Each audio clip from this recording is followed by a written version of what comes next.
boot heel slammed down on the auction floor. The bidder spat tobacco juice across the rope and laughed. The stallion stumbled sideways, his left foreleg buckling under his own weight. Men in stained dusters yelled $1. The auctioneer raised his hammer to call it. Then a small voice cut through the barn. $5. The crowd turned.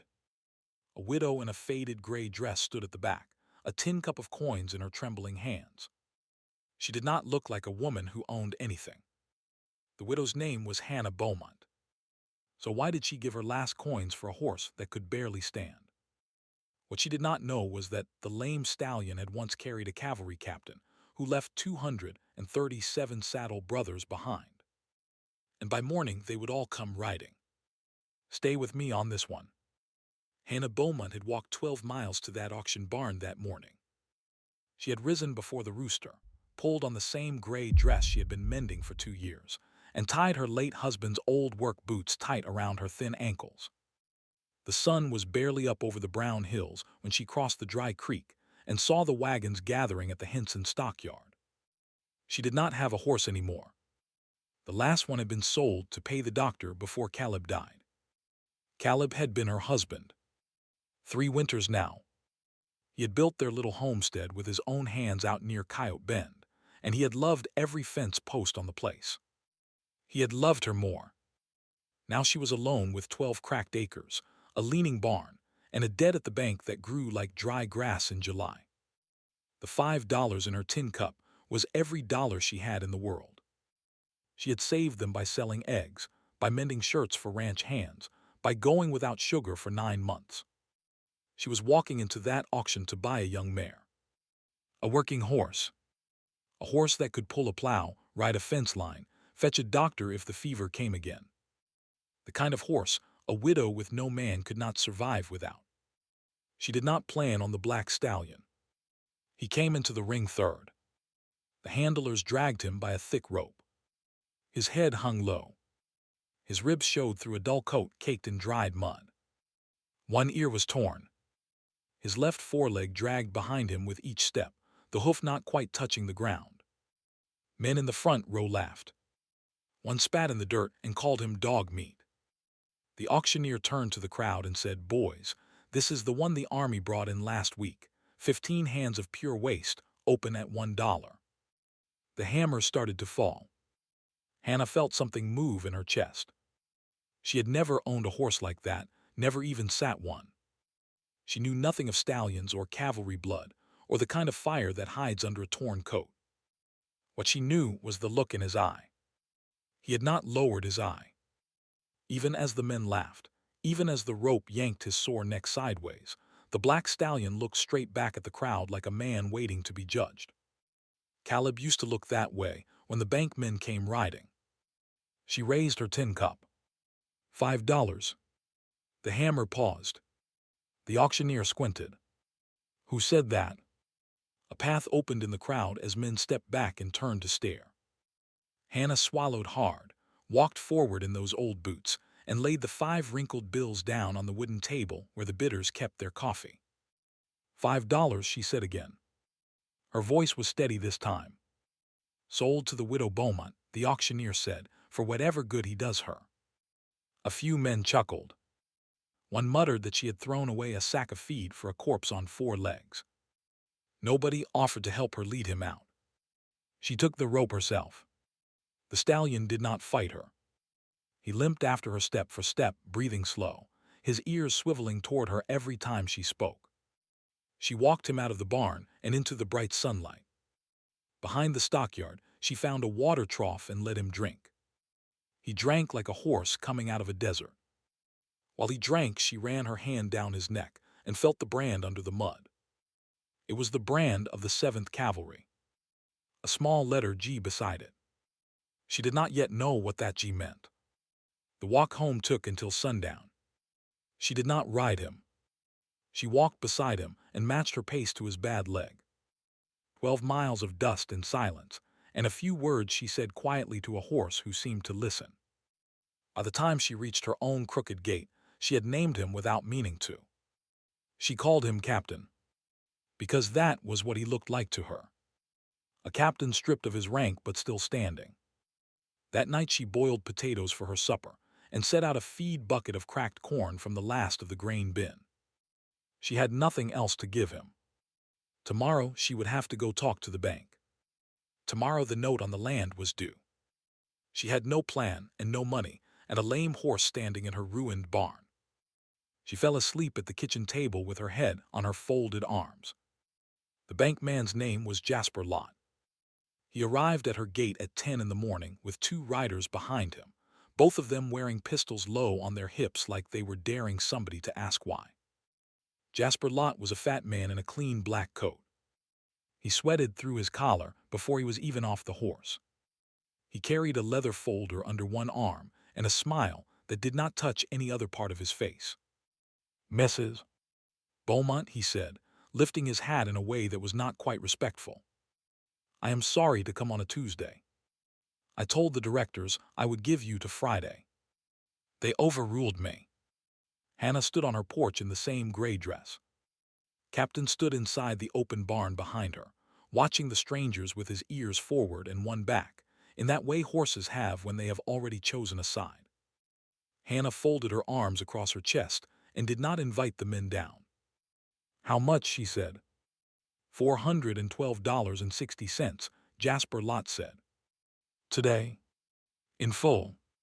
Or the title transfers to the bank by Saturday noon? I have the paperwork right here.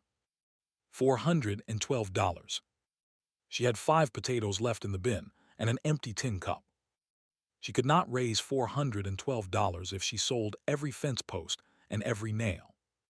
She did not let her face move. "You will give me to the end of the month," she said. "That is not in my power, ma'am." "Then who is it in the power of?" "Mr. Holcomb," Jasper Lott said.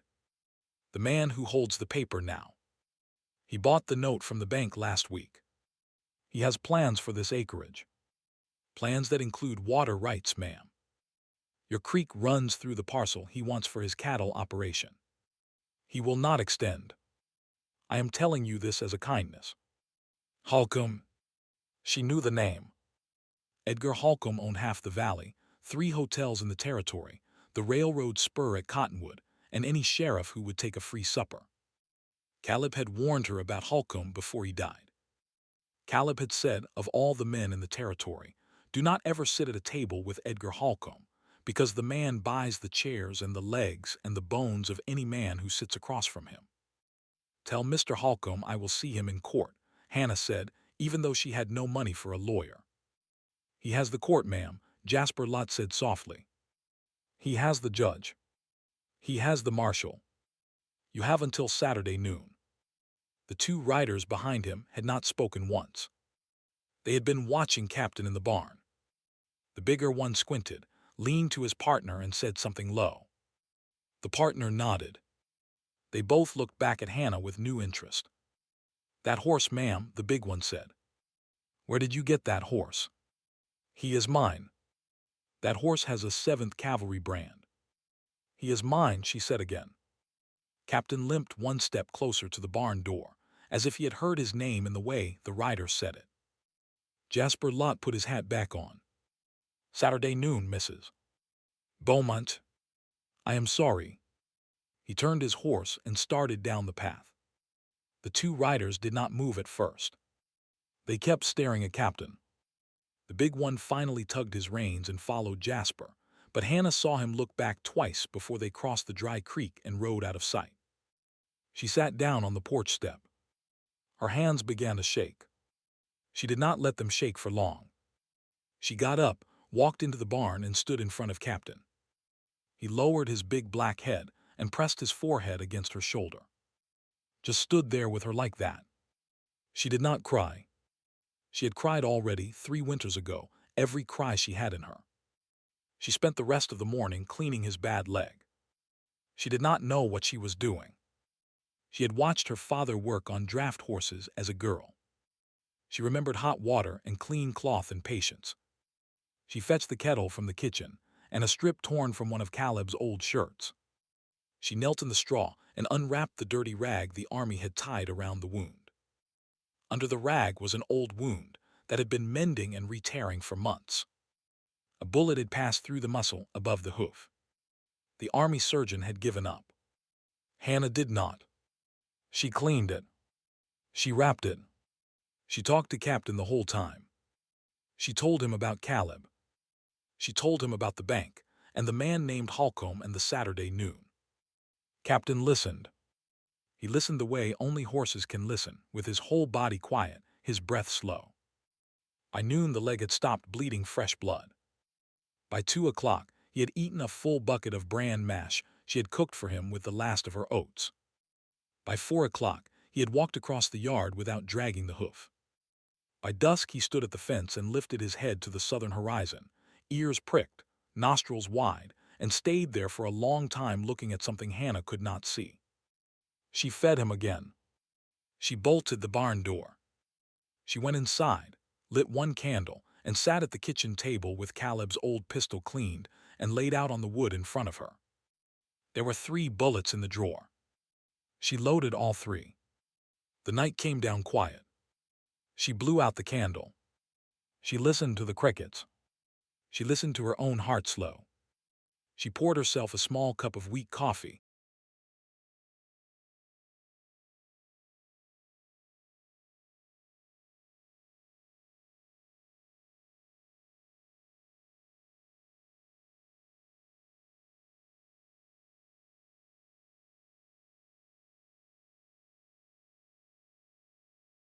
Hannah set the cup down.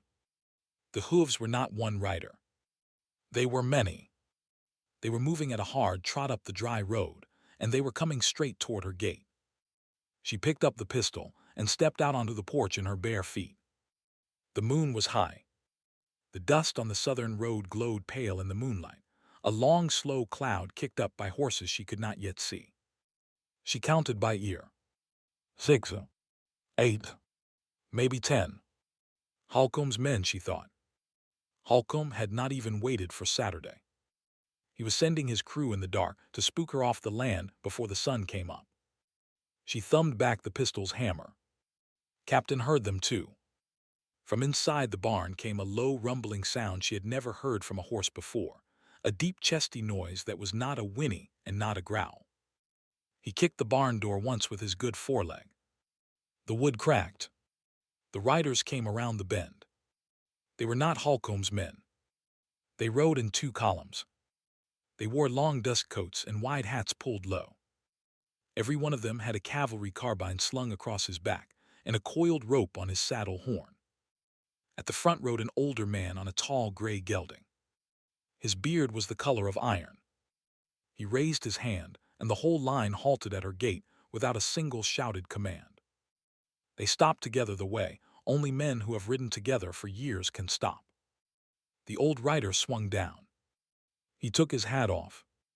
He held it in both hands at his belt buckle. He walked up the path slow, careful not to spook the woman with the pistol on the porch. "Ma'am," he said, "my name is Sam Holloway, former First Sergeant, 7th United States Cavalry G Troop. I am here on account of a horse." Hannah did not lower the pistol. "How many of you are there?" she asked. "Behind me at this gate, 12. Camped a mile down the road, 64. On the trail behind us from Fort Wayne and the territories beyond, another 161. 237 all told, ma'am. Every man who rode with Captain Daniel McCready of G Troop when we lost him at the river crossing 2 years back. We swore on his grave that if his stallion ever turned up alive, we would come find him." Hannah's hand was still on the pistol, but her arm had gone down to her side. "How did you know he was here?" she said. "2 of Holcomb's men were in the saloon at Coyote Bend tonight, bragging about a brand they saw on a black horse in a widow's barn. A G brand. The boy who sweeps the saloon used to be our company bugler. He rode 40 miles before sundown to tell us. We came as fast as horses can come." Behind Sam Holloway, the 12 riders sat their saddles in silence. Not a man spoke. Not a man moved. They were waiting for her to say the next thing. The thing they had ridden hundreds of miles to hear. "He is in the barn," Hannah said. "His leg is hurt." Sam Holloway nodded once. May we see him, ma'am? She lowered the pistol and walked them to the barn. She lifted the broken bolt. She opened the door. The black stallion stood in the moonlight that came through the cracks in the roof. He did not look like a lame horse anymore. He stood square. He stood tall. He stood the way he had stood in the auction ring, with his eye on the door. Sam Holloway took one step into the barn. He went down on one knee in the straw. He pulled his hat from his head a second time. "Captain," he said, "you ugly, beautiful son of a gun. We have been looking for you a long time." The black stallion walked 3 slow steps to him and pressed his big black forehead into the old sergeant's chest. Sam Holloway began to cry without making any sound, the way old men cry when they remember they once loved somebody who is gone. If you are still with me, hit that subscribe button right now. It tells me you want the rest of these stories about the people who got their lives back when the riders came over the hill. Now stay with me, because the next part is where Holcomb finds out who just rode into his valley. The other riders dismounted. They came into the barn one by one. They did not crowd him. They stood in a half circle and each man touched the stallion gently somewhere, on the shoulder, on the flank, on the neck. They were greeting their captain. They were keeping a promise. When the last man had come forward, Sam Holloway turned to Hannah. "Ma'am," he said, "what is your situation here?" She told him. She told him about Caleb. She told him about the $412. She told him about Edgar Holcomb and the Saturday noon, and the marshal who would come with the paperwork. She left nothing out. The riders listened without interrupting, the way they had listened to their captain for 10 years. When she had finished, Sam Holloway put his hat back on his head. He turned to the men. He did not raise his voice. He just said, "Boys, ride back to camp. Bring the rest. Bring them quiet. We hold this porch by sunrise. Nobody crosses this gate from the road tomorrow but the widow's friends." 11 hats nodded at once. 11 horses turned in the yard. The hooves went out the gate at a hard trot, and the dust rose again on the southern road. Only this time it was going the other way, going to gather every brother who had ever ridden under Daniel McCready. By sunrise they had come. They came up the southern road in a long, quiet line, 237 of them, every man in a dust coat, every horse fed and watered, every carbine across every back. They did not whoop. They did not gallop. They came at a working trot, the way cavalry comes when cavalry means business. They filled Hannah's lane. They filled her south pasture. They lined up along the broken fence in 2 ranks deep, and they sat their horses, and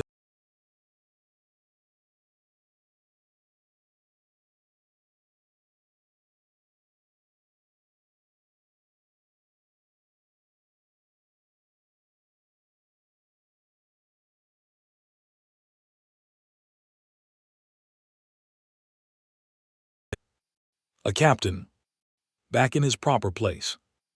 At 10 o'clock, a column of dust came up from the eastern road.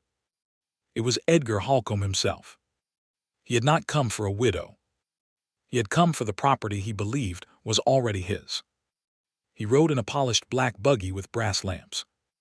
Beside him rode the marshal with a stack of papers in a saddlebag.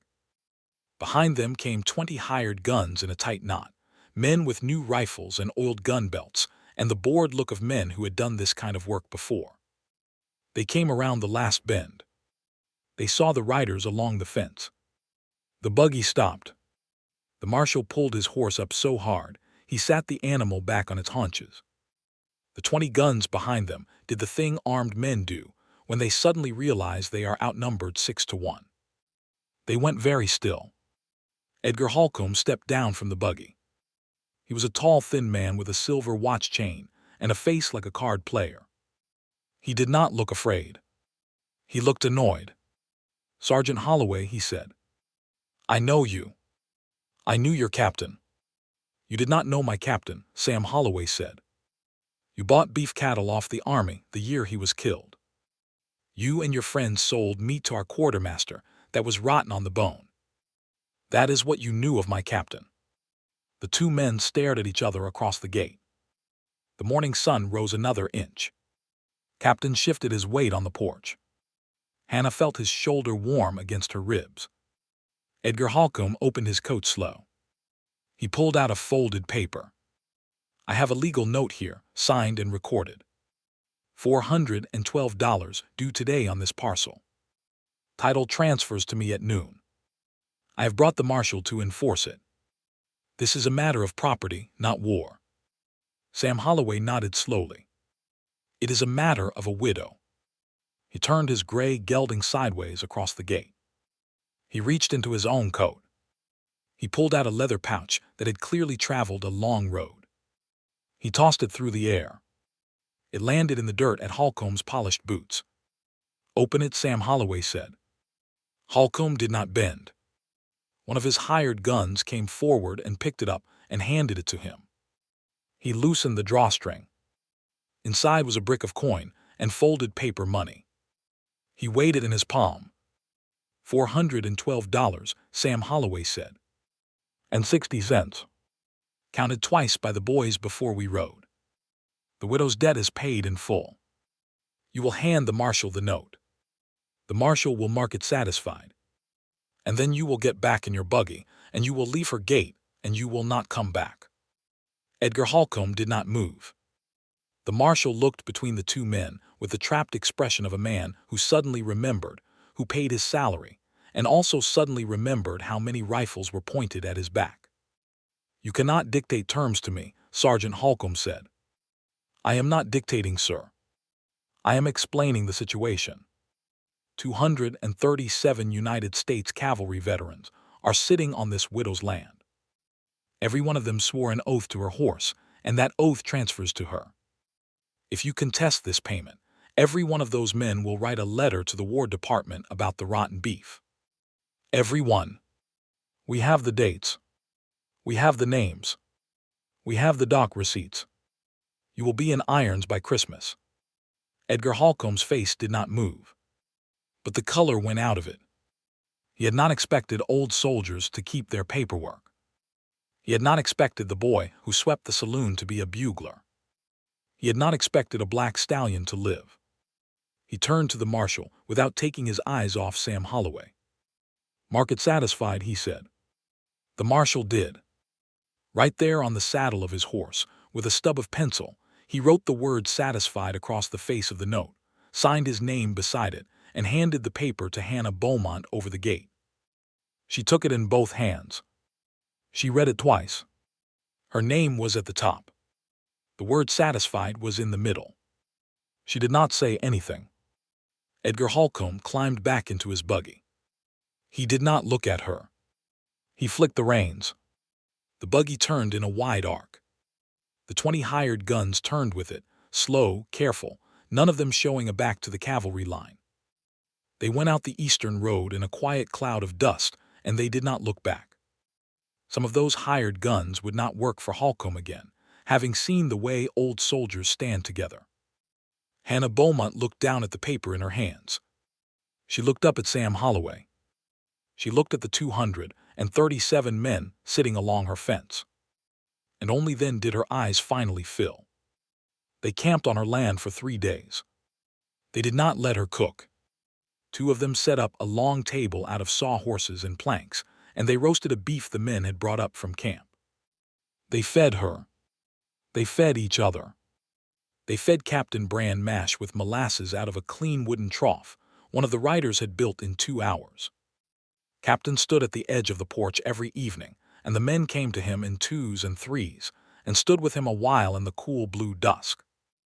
On the first morning, Sam Holloway and 12 of the men walked her broken fences. They marked every leaning post. They counted every snapped wire. By that afternoon, a wagon had come up from the camp with new oak posts and a coil of fresh wire and a barrel of nails. The men split into work parties. They did not ask her. They did the work. By the second sundown, the south fence was straight and tight for the first time since Caleb had been alive. On the second day, they rebuilt her barn door. They patched the roof. They scraped the rust off her water pump, and got it pulling clean cold water in long, steady gulps. Two men who had been blacksmiths in their old company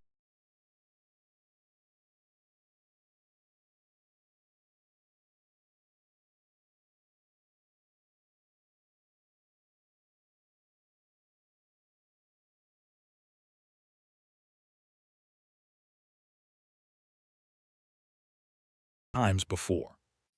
Because he had. On the third day, Sam Holloway sat with her on the porch. He had a tin cup of coffee in his hand. The valley below was quiet. The fence ran clean to the horizon. "Ma'am," he said, "we will not stay forever. The boys have homes. Most of us have wives. Some of us are even still working ranches of our own. But here is what we agreed last night by the fire. Every spring and every fall, 12 of us will ride out here for a week. Mend whatever needs mending. Bring whatever needs bringing. Stand on this porch if anybody ever rides up this lane with paperwork in his hand again. As long as that black stallion is breathing, this place will not be left undefended. And after he is gone, ma'am, we will still come. Because that horse picked you. And that is good enough for the 7th.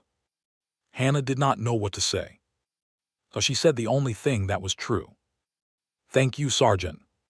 "Sam, ma'am." "Thank you, Sam." They sat there a while longer without talking. The wind moved the dry grass in the south pasture. Captain stood out by the new fence with his head over the top rail, looking south down the road where the dust had come and the dust had gone. On the morning of the 4th day, they rode out. They left in the same quiet line they had come in. Sam Holloway tipped his hat from the gate. The 237 horses went one by one down the dry road, and the dust rose a final time over the southern hills, and then the dust settled, and the road was empty, and the valley was hers again. Hannah walked into the barn. Captain was standing in the clean straw. The new shoe on his bad leg caught a square of morning light. He pressed his black forehead into her shoulder, the way he had pressed it the day she first brought him home.